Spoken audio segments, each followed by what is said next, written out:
ఎవడో తొడగొసుకున్నాడు అని చెప్పి మీరు మెడగొసుకోకండి. సో నేను రీసెంట్‌గా ఒక వీడియో అయితే చూసాను. మీకు స్క్రీన్ పైన ఏస్తాను. అండ్ ఇది ఒక పిక్చర్ మాత్రం వేస్తున్నాను.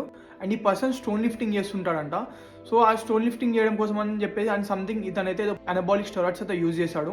అవి ఏంటో మనకైతే తెలీదు. ఇన్ఫాక్ట్ నాకు ఆ స్టెరాయిడ్స్ గురించి అంత నాలెడ్జ్ కూడా లేదు. ఇప్పుడు నేను ఈ వీడియో ఎందుకు చేస్తున్నా అంటే ప్రెసెంట్ చాలా మంది స్టూడెంట్స్ కానివ్వండి, లేకపోతే ఎవరైనా తెలియని వాళ్ళు ఎవరిని ఇన్స్టాగ్రామ్లో చూసి ఇన్ఫ్లుయెన్సర్ని చూసి ఆ బాడీని గెయిన్ చేయాలి, లేకపోతే పవర్ లిఫ్ట్ అని చూసి అంత వెయిట్స్ లిఫ్ట్ చేయాలని చెప్పి చాలా మంది తెలియకుండా స్టెరాయిడ్స్ అయితే తీసుకుంటున్నారు. అసలు దానివల్ల సైడ్ ఎఫెక్ట్స్ ఏంటి, దానివల్ల బెనిఫిట్స్ ఏంటి, దానివల్ల ఫ్యూచర్లో ఏమైనా ప్రాబ్లమ్స్ వస్తాయా అని ఎవరికి తెలియదు, అవేర్నెస్ లేదు.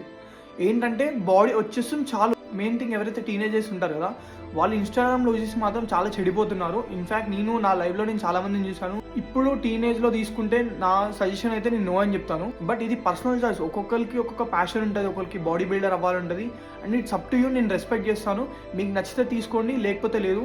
నేను తీసుకోండి అని చెప్పను, తీసుకోద్దని కూడా చెప్పను. బట్ ఎవరైతే తీసుకుందాం అనుకుంటున్నారు కదా, నేను వాళ్ళకి ఎస్పెషల్లీ వాళ్ళకి చెప్తున్నాను, ఎవరైతే తీసుకుందాం అనుకుంటున్నారు కదా మీరు నార్మల్గా జనరల్గా జిమ్ ట్రైనర్స్ దగ్గర తీసుకోకండి.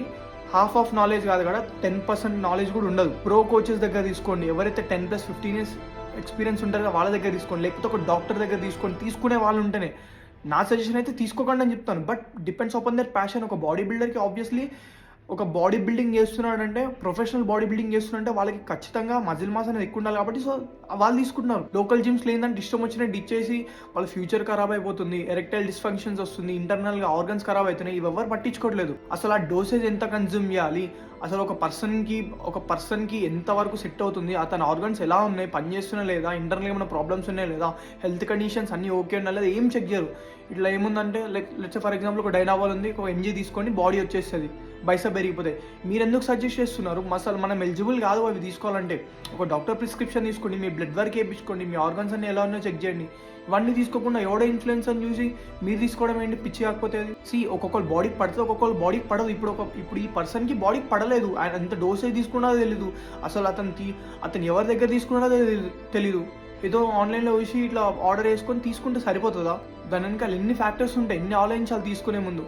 ఏం తెలకుండా ఇట్లా తీసుకుంటే లైఫ్స్ పోతాయి. అండ్ నేను వన్ మోర్ థింగ్, నేనైతే సజెస్ట్ చేయను. బట్ తీసుకుంటే అది డిపెండ్స్, అది మీ లైఫ్, మీ పర్సనల్ లైఫ్, అది ఎవరిష్టం వాడిది. నేను వెళ్ళి తీసుకోకు అని చెప్తే ఎవడు వినే స్టైల్లో ఎవడు లేడు. మనం ఎవరికి సలహాలు ఇచ్చినా కూడా ఎవరు తీసుకునే ప్లేస్లో ఎవడు ఉండడు. ఎవరిష్టం వాడిది, ఎవరి పర్సనల్ లైఫ్ వాడుకుంటుంది. సో నేను అందరినీ రెస్పెక్ట్ చేస్తున్నాను. బట్ ఎవరికైతే తీసుకునే మైండ్ సెట్ ఉందో బెటర్ కన్సల్టెడ్ డాక్టర్, జాగ్రత్తగా చూసి ఏం చేయాలనుకునే వాళ్ళు. బట్ మెయిన్ థింగ్ చెప్తున్నాను, ఎవరైతే స్టూడెంట్స్ ఉంటారు కదా మీరు అసలు ఆ ఫేస్లోకి వెళ్ళకండి. ఒకరిని చూసి ఇన్స్పైర్ అవ్వండి, కానీ వాడికి వచ్చిన బాడీ మీకు రావాలని చెప్పి పొరపాటున కూడా అనుకోకండి. ఎవరిది బాడీ వాడికే ఉంటుంది అండ్ ఎవరి ప్యాషన్ వాడికే ఉంటుంది. మీరు వాడినే ఉన్న చూసి ఎవడో తొడగొసుకున్నాడు అని చెప్పి మీరు మెడగొసుకోకండి, మీ లైఫే ఖరాబ్ అవుతుంది.